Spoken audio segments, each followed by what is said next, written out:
हे guys, welcome back another video. आज की class में अपन पढ़ने वाले हैं यार एरिया ऑफ ट्रायंगल। तो एरिया ऑफ ट्रायंगल निकालना तो आपको आता है यार कि half into base into height कर देते हैं और वहां से एरिया ऑफ ट्रायंगल निकाल लेते हैं।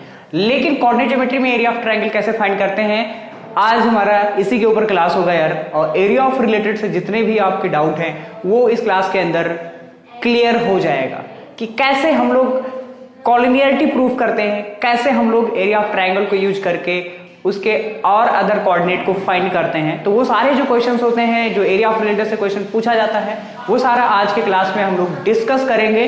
ठीक है, तो समझ लेते हैं यार कि एरिया ऑफ ट्रायंगल होता क्या है।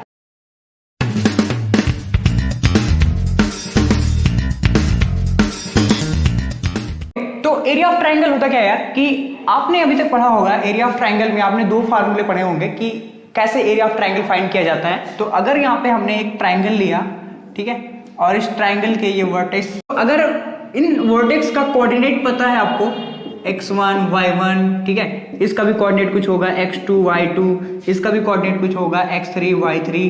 ओके, तो अगर आपको कोऑर्डिनेट पता है किसी भी ट्रायंगल का तो उसका आप क्या निकाल सकते हो यार, एरिया निकाल सकते हो। बहुत ही आसानी के साथ यूज करके आप एरिया उसका फाइंड कर सकते हो। ठीक है, तो इनके फार्मूले होते हैं, उस फार्मूले का कुछ डेरिवेशन होता है, तो वो डेरिवेशन हम नहीं बताने वाले हैं यहाँ पे क्योंकि वो काफी टाइम टेकन है और आपके लिए यूजेबल भी नहीं है। तो अब यहाँ पे देखो यार कि इसका फार्मूला क्या होता है। एक तो फार्मूला आपने पढ़ा होगा एरिया ऑफ ट्रायंगल का, एरिया ऑफ ट्रायंगल का आपने फार्मूला पढ़ा होगा हाफ इंटू बेस इंटू क्या, हाइट। ये फार्मूला कब यूज करते हैं हम लोग, जब हमें क्या होता है किसी भी ट्रायंगल का बेस पता हो और उसका हाइट पता हो तभी इस फार्मूले को यूज करते हैं। और एक फार्मूला आपने और पढ़ा होगा एरिया ऑफ ट्रायंगल का, root s minus a, s minus b and s minus c. तो एस क्या होता है यहाँ पे, a plus b plus c by 2। ये इसको बोलते हैं हीरोन्स फार्मूला बोलते हैं। तो ये दोनों आप एरिया ऑफ ट्रायंगल निकालने के लिए यूज करते हो इन फार्मूलों का। तो आज हम कोऑर्डिनेट ज्योमेट्री में यूज करेंगे कि कोऑर्डिनेट ज्योमेट्री में किस तरीके से हम लोग एरिया ऑफ ट्रायंगल को फाइंड कर सकते हैं। तो एरिया ऑफ ट्रायंगल को फाइंड करने के लिए सबसे पहले आपको इनके कोऑर्डिनेट पता होना चाहिए। ये जो सारे पॉइंट गिवन है इनके सारे कोऑर्डिनेट आपको क्या होना चाहिए, पता होना चाहिए। तो हम आसानी के साथ क्या निकाल सकते हैं, इनका एरिया ऑफ ट्रायंगल निकाल सकते हैं। तो फटाफट देख लेते हैं इनका फार्मूला क्या होता है। तो एरिया ऑफ ट्रायंगल निकालने का ये जो फार्मूला होता है वो होता है हाफ, देन आफ्टर उसके बाद में x1 y2 minus y3 plus क्या x3 x2, और उसके बाद में क्या होता है y3 minus y1 and then plus x3 हो जाएगा और यहां से क्या हो जाएगा y1 माइनस y2 यहाँ पे। ठीक है, तो ये फार्मूला आपको सिंपल से याद रखना है। ये फार्मूला याद करना बहुत बड़ी बात नहीं है यार। सिंपल से आपको क्या करना है, अगर आपने यहाँ पे x1 लिया देन उसके बाद में y2 माइनस y3, x2 लिया तो उसके जस्ट आगे का समझ रहे हो, y3 माइनस 2 के बाद क्या होता है 3 माइनस 1, देन उसके बाद में 1 माइनस 2। इस तरीके से हम लोग क्या कर सकते हैं, यहाँ पे इस फार्मूले को याद कर सकते हैं। यहाँ पे मॉड इसलिए लगाया गया है यार क्योंकि एरिया ऑफ ट्रायंगल जो होता है वो ऑलवेज क्या होता है, पॉजिटिव होता है, कभी भी नेगेटिव नहीं होता है। तो इसलिए यहाँ पे मॉड लगाया गया कि मॉड में क्या होगा, सारी वैल्यू को क्या कर देता है, पॉजिटिव कर देता है। तो ये फार्मूले सिंपल सा आपको ये फार्मूला क्या करना है यार, याद कर लेना है। ठीक है, ये फार्मूला कहाँ से आया, इसका पूरा डेरिवेशन होता है जिसको हम यहाँ पे डिस्कस नहीं कर रहे हैं। सिंपली आपको ये फार्मूला क्या रखना है, याद रखना है। ओके, तो अब इसका एग्जांपल देख लेते हैं यार, फटाफट एक एग्जांपल देख लेते हैं। ओके, तो इसके ऊपर एक एग्जांपल देख लेते हैं हम लोग। यहाँ पे एक ट्रायंगल के कोऑर्डिनेट गिवन हुए हैं, उनके वर्टेक्स के क्या गिवन है, कोऑर्डिनेट गिवन है लाइक दैट कि ये हमारे पास एक ट्रायंगल है इस तरीके से A, V एंड C। तो A का कोऑर्डिनेट क्या गिवन है यार 2, 3। A का कोऑर्डिनेट क्या गिवन है 2, 3 एंड B का कोऑर्डिनेट क्या गिवन है यार -1, 0 एंड C का कोऑर्डिनेट क्या गिवन है यार 2, -4। तो इनके कोऑर्डिनेट क्या है यार गिवन है। अब क्या हम इस ट्रायंगल का एरिया फाइंड कर सकते हैं, बिल्कुल फाइंड कर सकते हैं। आप क्या कर सकते हो, ये वाली वैल्यू क्या है यार, ये x1 है, ये y1 है, ये क्या है x2 है, ये क्या है y2 है, ये क्या है x3 है और ये हमारे पास क्या है y3। ओके, तो सारे के सारे वैल्यू क्या है यार गिवन है।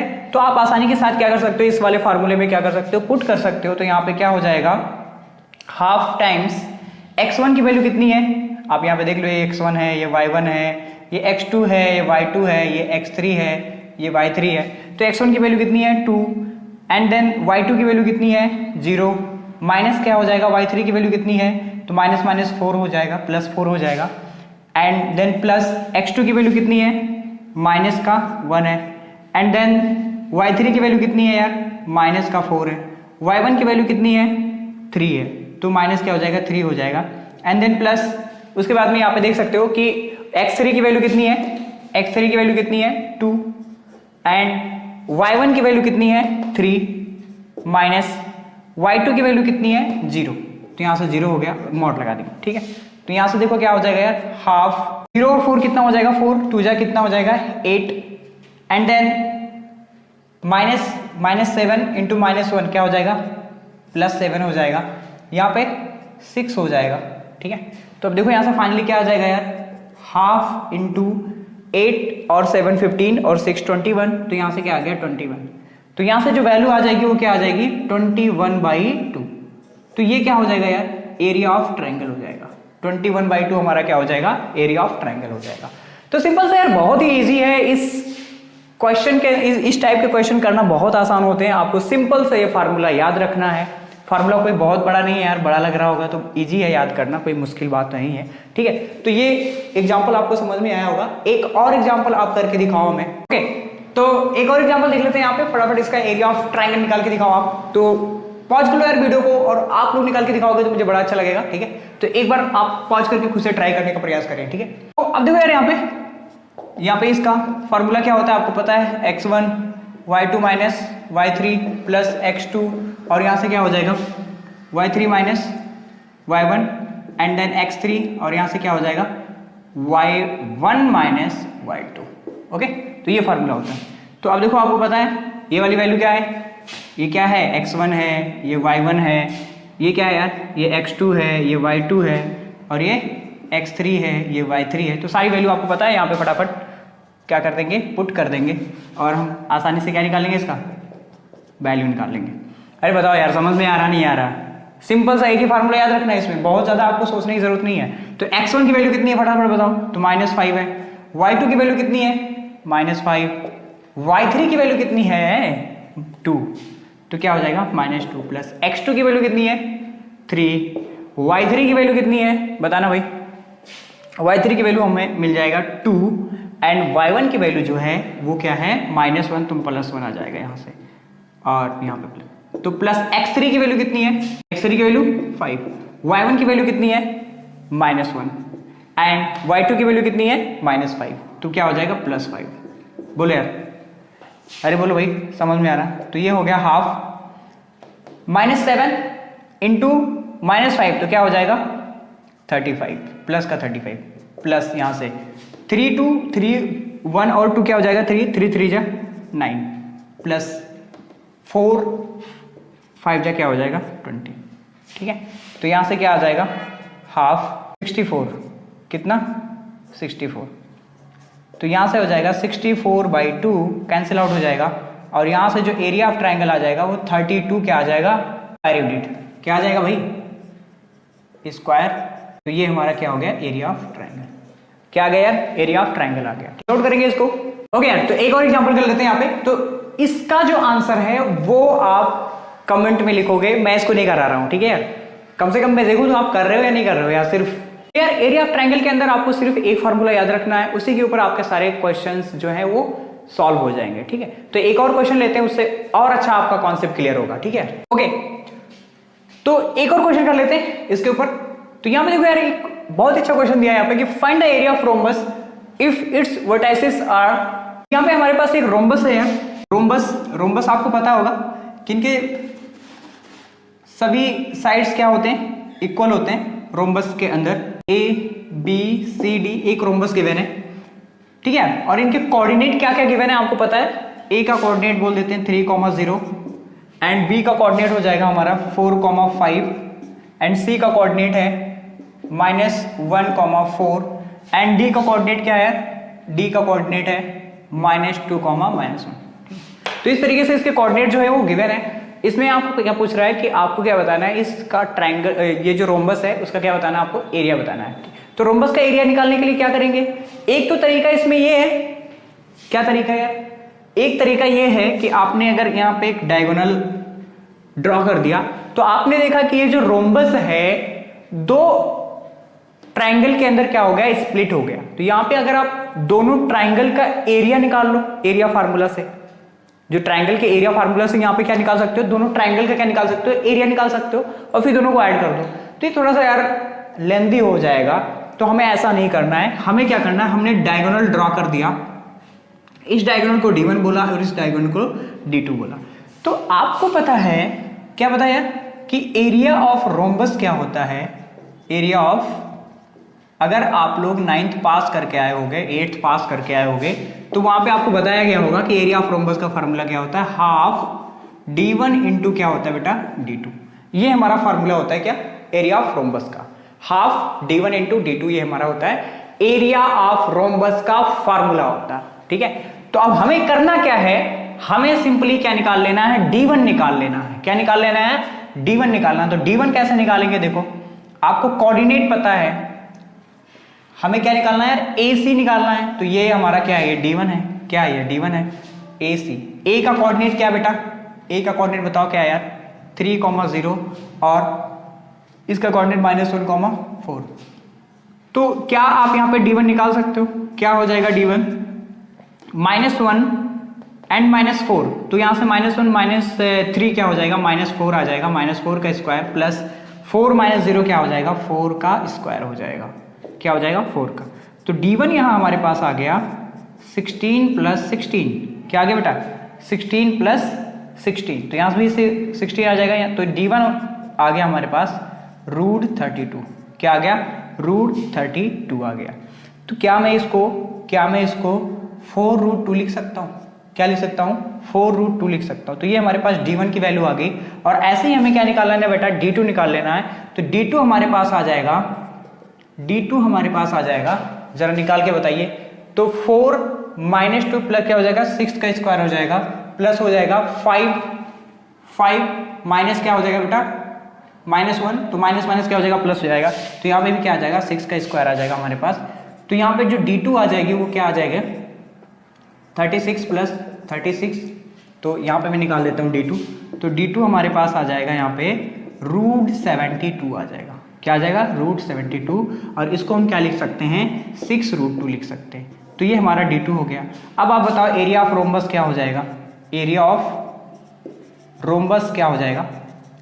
अरे बोलना यार, समझ में आ रहा है कि नहीं आ रहा है, अरे समझ पा रहे हो यार। तो एरिया ऑफ रोम्बस क्या हो जाएगा, हाफ इंटू D1 D2। ठीक है, तो क्या होगा, हाफ D1 की वैल्यू कितनी आपने निकाला, 4√2, क्या 4√2 मल्टीप्लाइड बाय बेटा 6√2 हो जाएगा, क्या 6√2 हो जाएगा। तो यहां से देखो क्या हो जाएगा, हाफ इंटू 6, 4 जा क्या होगा 24, और √2 क्या आ जाएगा, 2 आ जाएगा। तो 2 कैंसिल हो जाएगा। तो यहां से आ जाएगा 24 स्क्वायर यूनिट। अरे बताओ यार, एरिया का यूनिट क्या होता है, स्क्वायर यूनिट होता है। ठीक है, तो क्या आ जाएगा, 24 स्क्वायर यूनिट आ जाएगा। तो ये हमारा क्या होगा यार, एरिया ऑफ रोम्बस होगा। था ना यार कमाल का क्वेश्चन। ठीक है, तो यहाँ पे यार इस क्वेश्चन के अंदर बहुत ज्यादा कुछ था नहीं, आप इस तरीके से भी कर सकते हो। दूसरा तरीका जो मैंने आपको बताया कि आप एरिया निकाल के दोनों को जोड़ सकते हो, तभी यही आंसर आएगा। लेकिन ये इजीएस्ट वे है इसका सॉल्व करने का। तो ये फार्मूला आपको याद होना चाहिए इस क्वेश्चन को करने के लिए, एरिया ऑफ रोम्बस का फार्मूला याद होना चाहिए। बहुत सारे बच्चों को नहीं याद रहता है यार, तो ये सारी चीजें, छोटी छोटी चीजें जो है आपको यूज होती हैं अच्छे अच्छे क्वेश्चन के अंदर। ठीक है, तो इस क्वेश्चन को फटाफट नोट कर लीजिए, बढ़ते हैं नेक्स्ट क्वेश्चन की तरफ। ओके, तो एक और कॉन्सेप्ट देख लेते हैं यहाँ पे हम कि कॉलिनियरिटी क्या होता है। तो अब देखो यार यहाँ पे कि condition of collinearity of 3 points. तो सबसे पहले हमें ये समझना होगा कि कोलिनियर पॉइंट क्या होते हैं। तो कोलिनियर पॉइंट क्या होते हैं यार, कि 3 या 3 से ज्यादा, 3 और मोर देन 3, ठीक है, पॉइंट्स अगर सेम लाइन पे लाई करें, क्या सेम लाइन पे लाई करें या स्ट्रेट लाइन पे लाई करें, तो उनको हम क्या बोलते हैं। जैसे हमारे पास यहाँ पे A1 है, A2 है और A3 है, ये 3 पॉइंट हमारे पास है। ये तीनों के तीनों पॉइंट क्या हैं, इनको मिलाने से हमें क्या मिल जा रहा है, एक स्ट्रेट लाइन मिल जा रहा है। तो इस टाइप के पॉइंट को हमें क्या बोलना होगा, कॉलिनियर पॉइंट बोलना होगा। क्या बोलना होगा, कॉलिनियर पॉइंट बोलना होगा। तो इस टाइप के पॉइंट को हम बोलते हैं कॉलिनियर पॉइंट। तो जैसे ये A है, ये हमने B ले लिया और हमने ये C ले लिया। तो यार 3 पॉइंट अगर कॉलिनियर है और हमें प्रूफ करना पड़े कि ये तीनों पॉइंट कॉलिनियर है या नहीं है, अगर आपको हम यहाँ पे तीन कोऑर्डिनेट दे दें, तीनों पॉइंट के कोऑर्डिनेट दे दें और आपसे मैं पूछूं कि ये पॉइंट बताओ कॉलिनियर है या नहीं है, तो आपको सिंपल से क्या करना होगा कि इन तीनों पॉइंट में आपको क्या करना होगा कि आपको पता है यार कि AB plus BC is equal to क्या, अगर आप ऐसा प्रूफ कर देते हैं कि AC is equal to AB plus क्या बेटा BC, ये कंडीशन अगर आप सेटिस्फाई कर देते हैं, मतलब आप A से C तक का डिस्टेंस फाइंड कर लें, A से C तक का डिस्टेंस फाइंड कर लें, फिर AB और BC डिस्टेंस, और AB और BC डिस्टेंस को सम करें और AC डिस्टेंस अगर इक्वल आ जाता है तो हम ये कह देंगे कि ये जो तीनों पॉइंट गिवन है, ये तीनों पॉइंट कैसे होंगे, कॉलिनियर पॉइंट होंगे। अगर ये कंडीशन सेटिस्फाई नहीं होता है तो ये तीनों पॉइंट हमारा कॉलिनियर नहीं होगा यार, समझ पा रहे हो यहाँ पे। तो एक कंडीशन तो ये है इसके पास, इस तरीके से आप तीन पॉइंट को क्या कर सकते हो, कॉलिनियर दिखा सकते हो। क्या दिखा सकते हो, इन तीनों पॉइंट को आप क्या दिखा सकते हो यार, कॉलिनियर प्रूफ कर सकते हो इस वाले कंडीशन से। ओके, समझ रहे हो। एंड एक तरीका और है कि कॉलिनियर प्रूफ करने के लिए कि अगर मैं कह दूं कि आपके पास में ये आपने ट्राइंगल, आपके पास में एक ट्राइंगल है लाइक दैट, इस तरीके से एक ट्राइंगल है जिसका नाम है A, V और C, और इसके कोऑर्डिनेट है x1 y1 और x2 y2, और इसके भी कोऑर्डिनेट है क्या, x3 y3। ठीक है, तो ये कोऑर्डिनेट गिवन है। तो अगर आप मुझे बताओ, अगर मैं कह दूं कि इस ट्राइंगल का जो एरिया है वो 0 है, अगर ट्राइंगल का एरिया 0 आ जाए तो यानी ये जो तीनों पॉइंट, अगर ये एरिया ही कुछ नहीं है तो ये पॉइंट कहां होगा, तीनों एक ही लाइन पे होगा। अरे भाई एक ही लाइन पे होगा ना, तो तभी हमारा क्या हो जाएगा कि तभी हम प्रूव हो जाएगा कि ये तीनों पॉइंट क्या है, कॉलिनियर पॉइंट है। ठीक है, तो यहां पे हम क्या कर सकते हैं, दूसरा तरीका हमारे पास है कि जो एरिया ऑफ ट्राइंगल है, एरिया ऑफ ट्राइंगल ABC अगर 0 आ जाए, क्या एरिया ऑफ ट्राइंगल ABC अगर क्या आ जाए, 0 आ जाए, तभी क्या होगा, ABC क्या होगा, कॉलिनियर पॉइंट होगा। तो एरिया ऑफ ट्राइंगल का फार्मूला क्या होता है, आपको पता है, half x1 y2 minus y3 plus क्या हो जाएगा x2 y3 minus y1 plus क्या हो जाएगा x3 क्या हो जाएगा y1 minus y2 is equal to क्या बेटा 0। तो ये 2 मल्टीप्लाई कर रहा है, उधर जाकर डिवाइड करेगा तो ये भी क्या हो जाएगा, 0 हो जाएगा। तो फाइनल जो हमारे पास कंडीशन बन जाएगा वो ये कंडीशन बन जाएगा, क्या बन जाएगा, ये वाला कंडीशन बन जाएगा हमारे पास। इस कंडीशन को अगर होल्ड करते हैं, यानी एरिया ऑफ ट्राइंगल अगर क्या आ जाए यार, 0 आ जाए, तो वो तीनों पॉइंट क्या हो जाएंगे, कॉलिनियर पॉइंट हो जाएंगे। तो ये बात आपको ध्यान रहेगा कि अगर आपको कॉलिनियरिटी प्रूफ करनी है, क्या प्रूफ करनी है, कॉलिनियरिटी प्रूफ करनी है, तो आप इस तरीके से कर सकते हो। ठीक है, क्या करोगे, या तो आप ये वाला कंडीशन प्रूफ कर दो या आप ये वाला कंडीशन प्रूफ कर दो, दोनों चीजों से क्या हो जाएगा, सॉल्व हो जाएगा। ठीक है, तो क्या आपको ये कॉन्सेप्ट समझ में आया? अगर ये कॉन्सेप्ट समझ में आया तो इसके ऊपर एक छोटा सा क्वेश्चन कर लेते हैं यार।